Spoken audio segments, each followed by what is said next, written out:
13월의 월급이라고 불리는 연말정산. 누군가는 받았다, 환급 받았다 좋아하는 분들도 있었지만 누군가는 토해냈다, 뱉어냈다 이런 얘기를 하면서 곡소리가 났었는데 하지만 끝이 아닙니다. 이번에는 건강보험료 연말정산이 기다리고 있기 때문인데요. 건강보험공단은 어제 건보료 연말정산 작업을 마쳤고 조만간 각 사업장에 고지할 예정이라고 밝혔습니다. 누군가에게는 폭탄이 되고 또 누군가에게는 보너스가 될 이 건강보험료 연말정산. 나 과연 더 받게 될까요? 혹은 덜 받게 될까요? 자, 오늘 구본기 생활경제연구소장 연결해서 이야기 나눠보도록 하겠습니다. 소장님 안녕하십니까? 네, 안녕하세요. 반갑습니다. 네, 반갑습니다. 자, 연말정산 직장인들의 희비를 갈라 놓았는데 이게 끝이 아니었습니다. 건강보험료에도 연말정산이 있다. 이게 아는 분들은 알고 또 모르는 분들은 처음 듣는다라는 분들도 계실 것 같거든요. 이게 뭡니까? 이게 직장인들이 건강보험료를 매달 납부하잖아요. 그렇죠. 근데 이게 전년도 소득 기준으로 뗍니다. 예. 그러니까 지금 시점으로 예를 들어드리면은 2021년 연말정산 기준 데이터를 가지고 2022년에 건강보험료를 납부하셨던 거예요. 예. 그리고 이제 우리가 지금 2022년 연말정산을 올해, 그러니까 2023년에 하셨잖아요. 예. 그럼 이게 2022년 소득이 그때 확정이 된 거란 말이에요. 이게 2021년, 그러니까 재작년 연말정산 기준이랑 차이가 날 수 있으니까 그걸 정산하는 거예요. 아, 그래서 4월에 할 수밖에 없는 건가요? 그렇죠. 되게 단순해요. 그 연말정산 마감일이 3월 10일이에요. 그러면 한 해 소득이 그때 확정되는 거예요. 그러니까 며칠 전에 확정된 거죠. 그때. 예. 근데 1년 사이에 뭐 상여금 등 받거나 하면서 변동된 소득이 그때 딱 확정이 되니까 예. 그 자료를 가지고 4월 달에 이제 공단에서 정산을 하게 되는 거예요. 그렇군요. 왜 4월에 하나 이것도 궁금했었는데 아주 기본적인 질문부터 풀어주셔서 해결이 되고 있습니다. 네. 그 4월마다 직장인분들 이 월급 명세서 보면 갑자기 왜 이렇게 많이 나왔지? 이런 분들도 계시거든요. 이게 보험료가 인상된 게 아니고 보험료 연말정산 때문이다. 이렇게 이해하면 되는 건가요? 네, 맞습니다. 그리고 그렇게 되면은요. 기분 나빠하실 게 아닙니다. 왜죠? 이게 아까 말씀드린 것처럼 이게 재작년 소득이랑 작년 소득을 비교해가지고 작년 소득이 높으면, 그러니까 연봉이 늘으면 추가로 내는 거예요. 일반적으로는 연봉이 내가 올랐을 경우에 추가로 더 낸다. 그렇죠. 근데 반대를 생각해 볼 필요가 있어요. 반대로? 정말 슬프게도 연봉이 이렇게 삭감된다거나 예. 아니면은 그 사업체 사정이 좋지 않아서 상여금이 뭐 더 적게 들어와가지고 소득 수준이 낮아지면은요. 예. 차액을 받아요. 이거 받아맞는 거 이거 기분 좋지 않습니다. 받아봐야 이게 얼마 정도 됩니까? 이게 그 받는 그 규모 말씀하시는 거죠? 예, 보통 이제 물론 사람마다 그리고 받는 연봉마다 차이가 있겠지만 그래도 평균값 같은 게 있을 것 같은데요. 데이터가 있어요. 예. 네. 작년 같은 경우는요.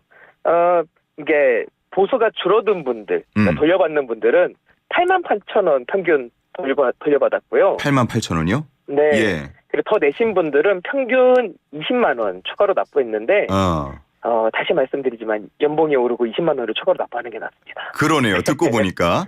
네. 듣기 전까지만 하더라도 왠지 더 내면 좀 기분 상할 것 같은 느낌도 들었는데 네. 그만큼 연봉이 올랐다는 거니까 혹은 성과급을 많이 받았다는 거니까 그렇죠. 기분 좋게 낼 수도 있을 것 같습니다. 그럼요. 같은 동료라고 한다면은 추가로 내신 분이 환급 받으신 분에게 밥을 사야 합니다.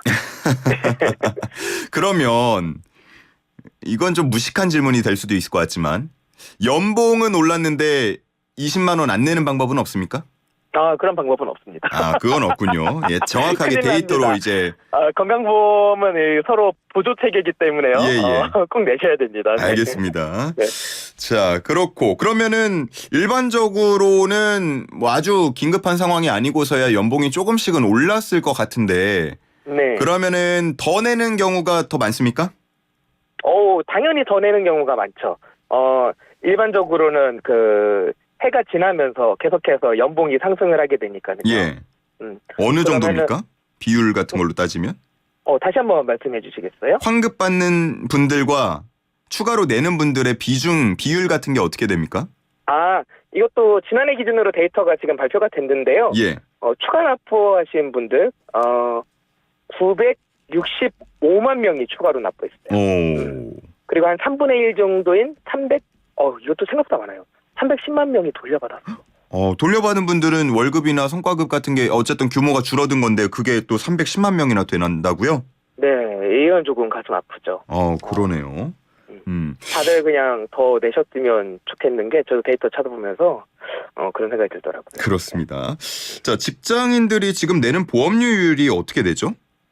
직장인들이 내는 보험료율 말씀하시는 거죠? 예. 잠시만요. 제가 지금 데이터가 갑자기 지금 꼬여가지고서요. 예. 지금 7.09%예요. 7.09%. 7.09%를 그럼 근로자와 사업장이 반반씩 이렇게 부담하는 겁니까? 네, 맞습니다. 그래서 각각 3.535%씩 지금 내게 되고요. 그리고 월급에다가 바로 곱하게 되는데 예. 이거 말씀하시죠. 네, 세전이냐 새우냐 궁금해하시는 분들 계셔가지고. 예, 그거를 안 그래도 물어보려고 그랬는데 대답을 해주시죠. 세전입니다. 세전에서 곱한다. 네, 맞습니다. 그러면 내 통장과 비교해서 단순히 뭐 3.545 이렇게 곱하면은 내가 생각한 것보다 더 많이 가져갈 수도 있겠네요. 그렇죠. 제가 그래서 말씀드리는 거예요. 그러면 앞서서 말씀해 주셨잖아요. 추가 납입을 하거나 환급 받을 경우 이때도 사업주하고 근로자하고 반반씩 내는 겁니까? 그거는 제가 확인을 하지 못했네요. 죄송해요. 그렇군요. 네네네. 알겠습니다. 왠지 그럴 것 같기도 하고 아니다. 이거는 너가 돈을 많이 번 거니까 너가 내라 이럴 것 같기도 하고 이거 나중에 혹시 기회가 되면 한번 풀어주세요. 아이고, 네, 감사합니다. 자, 그러면 오르지도 않고 내리지도 않고 작년에 연봉이 동결됐다. 이런 분들은 뭐 정산할 필요 없습니까? 이게 아까 원리를 말씀드린 것처럼 전년도보다 올해가 오르면은 이제 추가로 내는 거기 때문에 그냥 변동 그 자체가 없다라면은 일단 회사에서 신고는 해요. 회사에서 신고는 하는데 공단에서 이제 정산하는 과정에서 서로 동일하네라고 하면서 이제 추가로 납부를 하지 않으셔도 된다고 하기 때문에 따로 납부하실 필요는 없습니다. 예. 자, 지금 저희가 얘기하는 거는 뭐 기존에 일하던 근로자분들이 연속성을 갖고 쭉 작년 한 해 동안 다 일했다라는 가정하에 얘기를 하는 것 같은데 만약에 작년에 회사를 다니다가 중간에 일을 그만둔 분들 네. 이런 경우는 어떻게 되나요? 그만둔 분들 같은 경우는 깔끔하게 끝내요. 그냥 퇴직할 때는 퇴직 정산이라는 거를 하거든요. 예. 그에 일했던 소득에다가 바로 요율을 곱해가지고 그동안 이제 납부했던 금액 등이랑 차이를 정산해서 추가로 납부하거나 환급받는데요. 근데 이 부분이 조금 소득세 연말정산이랑 달라요. 어떻게 다른가요? 소득세 연말정산 같은 경우는 다음 해에 본인이 또 따로 해야 되잖아요. 예. 그게 신용카드 사용액이랑 의료비 같은 것들을 따로 계산해서 빠지는 공제 때문에 그런데요. 그렇죠, 예. 건강보험료는 그게 없어요. 그럼 즉각 퇴직하는 그 순간에 다 정산이 되나요? 네, 퇴직하면서 깔끔하게 정산하고 바로 나오게 됩니다. 그렇군요. 그러면은 회사를 이직한 경우에 연봉이 만약에 더 낮은 곳으로 갔다. 네. 이러면은 좀 뭐가 영향이 있습니까? 영향이 없죠. 어차피 정산을 하고 나오기 때문에 새로 회사가 들어가면 거기서부터 시작인 거고요. 신입사원 같은 경우도 그러고 이직을 하게 되는 경우도 비슷해요. 그러니까 새로운 회사에 취업하게 되면은 연봉 계약하잖아요. 예. 그럼 그 기준에서 일단 건강보험료율 곱해가지고 보험료가 산정이 되고요. 예. 회사 다니면서 중간에 또 상여금 같은 거 받을 수 있잖아요. 예. 그럼 그거는 기존 직장인들이랑 마찬가지로 지금 이제 한 해 지나서 4월에 다시 정산하는 식으로 이루어지고 있어요. 그렇군요. 알겠습니다. 그 연말정산 같은 경우에는 통장에 찍히기 전에 뭐 인터넷이나 이런 거 통해서 미리 내가 뭐 추가 납부인지 혹은 환급을 받는지 얼마를 받는지 이런 것들을 확인하는 방법이 있는데 건강보험료 연말정산도 마찬가지입니까? 건강보험료 연말정산은 따로 홈페이지 내에 그러니까 소득세 연말정산 같은 경우는 국세청 홈페이지 홈택스에 따로 이렇게 계산기가 마련돼 있어서 많이들 이용하시잖아요. 그렇죠. 예. 근데 건강보험공단 내에서는 그런 계산기를 운영하고 있지는 않아요. 근데 다만 이거는요, 대부분들이 즉각적으로 확인할 수 있어요. 왜 그러냐면은 내 연봉이 과거보다 올랐는지 떨어졌는지를 일단 모르시는 분은 없고요. 예. 예, 즉각적으로 확인해 볼 수 있고, 음. 대신 인터넷에 검색 좀 해보시면은 요즘 금손들이라고 해가지고서 실력 좋은 분들이 이렇게 만들어 놓은 그 엑셀 프로그램 같은 거 있어요. 예. 네, 그런 거 다운로드 받아가지고 한번 계산해 보실 수 있습니다. 그런 거 다운로드 받으려 그러면 뭐 공유하고 뭐 하고 이렇게 시키는 게 많아가지고. 그렇지 않고 잘 찾아보면 있습니다. 아, 있습니까? 이런 거 네네네. 그 국가가 운영하는 뭐 건강보험 이런 홈페이지에서 왜 못합니까? 아직 그거는 제가 확인되지 않더라고요. 저도 찾아봤는데. 이런 거 좀 마련해 줬으면 좋겠네요. 편하게. 네. 근데 이게 어차피 직장 내에서 계산을 해가지고서 신고를 하게 되기 때문에 예. 직장 내에 문의하시는 게 사실은 가장 빠릅니다. 아, 직장으로 문의하는 게 더 빠르다. 네, 맞습니다. 알겠습니다. 근데 만약에 아까 앞서서 추가로 납부하는 경우에 평균 한 20만 원 정도 된다고 했지만 평균이 아니고 내가 연봉이 정말 기하급수적으로 올라서 이 네. 보험료도 굉장히 많이 내야 된다. 네. 이럴 경우에 좀 부담되는 분들도 있을 것 같거든요. 혹시 이거 나눠서 내는 방법은 없습니까? 있습니다. 이거는 대상이요. 이번에 정산 후에 9,890원 이상 추가 납부 보험료가 발생한 분들이 대상인데요. 예. 이게 원래 그 분할 납부가 5회 분할 납부였는데요. 예. 이번에 정부가 그 물가 상승률도 많이 높고 코로나 시국도 완전히 종식된 게 아니다. 이런 이유로 분할 납부를 이번에 10회로 늘리기도 했어요. 10회까지. 오. 근데 이게 꼭 그러면 나는 10번에 나눠서 꼭 내야 되는 거냐? 나는 7번에 나눠서 내고 싶은데? 이렇게 생각하시는 분들 계실 수 있거든요. 예. 그런 분들은 그 10회 내에서 본인이 정해가지고서 나눠서 낼 수 있으니까 이것도 참조해 주시면 좋습니다. 뭐 늦게 내고 나중에 낸다고 이자 붙거나 그런 거 있습니까? 분할 납부기 때문에 그런 건 없습니다. 그냥 말 그대로 나한테 딱 산정된 금액을 딱 10등분해서 내면 되는 거네요? 네, 맞습니다. 알겠습니다. 자, 몇 해 전에 코로나19 심각했을 때 보험료 감면제도 있었잖아요. 네. 뭐 요즘에도 영향이 많이 줄었다고는 하지만 후폭풍 맞는 분들도 있을 것 같고요. 네. 그리고 연말정산할 때 보면 개인 비과세 조건 추가 기입하면 세금 감면해주는 시스템 같은 거 있던데 혹시 건강보험 연말정산에도 이러한 시스템이 갖춰져 있습니까? 최근에 그런 생각 많이 하실 거예요. 왜 그러냐면은 코로나19 때 한번 감면 혜택이 이루어졌었거든요. 예. 추경을 통해 가지고. 근데 코로나19 지나고 나서 지금 경기가 꺼지면서 이 비슷한 좀 정책 안 나오나 고민하시는 분들 그렇죠. 계셨는데 결론부터 말씀드리면은 지금 올해 그런 특별한 추천 없어요. 지금 없다.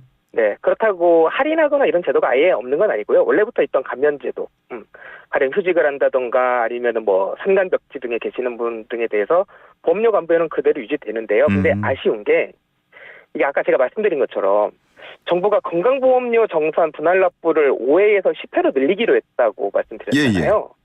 근데 그 이유가 이거였어요. 최근에 물가 상승률도 높고 코로나도 완전히 종식된 게 아니다. 그러니까 결국 이 말이잖아요. 시민들 주머니 사정 어려워서 분할 납부 횟수 늘렸다라는 거잖아요. 근데 이게 저도 좀 보면 좀 뭐랄까요, 마음이 아팠던 게 이 말은 다시 말하면은 결국은 다 받겠다는 거거든요. 분할을 그렇죠. 해서 다 받겠다. 예. 조금 능동적으로 보험료 감면하는 쪽으로 조처가 있었으면 좋겠는데 그게 없어서 좀 아쉽다는 말씀드립니다. 그렇군요. 알겠습니다. 저희가 지금까지 나눴던 이 건강보험료 연말정산은 직장가입자를 기준으로 얘기를 좀 나눠봤는데 지역가입자는 좀 다릅니까? 네, 지역가입자는 다릅니다. 어떻게 됩니까? 직장가입자 같은 경우는 흔히 유리지갑이라고 해서 소득 수준이 투명하게 공개되잖아요. 예. 그래서 소득에다가 바로 요율을 곱해가지고 내게 되는데요. 지역가입자 같은 경우는 세 가지를 봐요. 소득, 그리고 재산, 그리고 자동차. 자동차? 네, 이걸 예. 점수로 환산해요. 예. 점수로 환산해서 매년 정해지는 금액이랑 곱해가지고 내게 됩니다. 그렇군요. 그러면 마찬가지로 연말정산은 똑같이 이루어지고요. 네, 근데 연말정산은 보통엔 이루어지지 않고요. 예. 제가 이따가 혹시 끝나기 전에 조금 꿀팁을 말씀드리려고 하는데 보험료를 조정하는 그 제도가 있어요. 지금 말씀해 주시죠. 네. 그러니까 지금 이게 소득, 재산, 자동차를 보고 이제 내게 되는데 네. 제가 아까 말씀드렸을 때 직장 가입자 같은 경우는 전년도 소득을 가지고 올해 본다 이런 식으로 말씀을 드렸잖아요. 네네. 근데 자영업자들은 소득 파악이 용이하지가 않아가지고 소득 정보를요 국세청에서 매년 11월에 받아요. 11월. 11월. 예. 그렇죠. 그러니까 보세요. 요즘 경기 안 좋아가지고 자영업자인데 4월 달에 폐업을 했다고 해볼게요. 예. 그러면 7월은 영업하고 있는 기준으로 보험료를 내야 되는 거예요. 근데 앞서서 직장 가입자들은 퇴직하면서 바로 정산을 한다고 했잖아요. 예예. 그게 없으니까 그래서 마련된 제도가 건강보험료 조정제도예요. 조정제도. 네. 건강보험공단 지사 방문하거나 전화 문의해서 팩스로도 접수할 수 있는데 이렇게 하면은 이제 건강보험료 조정 절차를 거치면은 한 7일 정도 이내에 바로 적용되니까는요. 이 부분 꼭 기억해 주셨으면 좋겠어요. 다만 이거를 하게 되면은 나중에 다시 정산을 하게 됩니다. 네. 그러면은 어쨌든 당장에 좀 손해라고 할까요? 부담은 덜 수 있는. 그렇죠. 일단은 급하게 현금 흐름이 끊어지신 분들 또는 줄어드신 분들이 휴업하거나 폐업하거나 하신 분들에 대해서 급하게 이용하시면 좋은 팁이라서 꼭 말씀드려야지 하고 준비해왔습니다. 알겠습니다.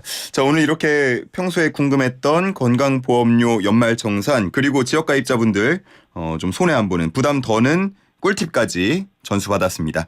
여기까지 듣겠습니다. 고맙습니다. 네, 감사합니다. 지금까지 구본기 생활경제연구소장과 함께했습니다.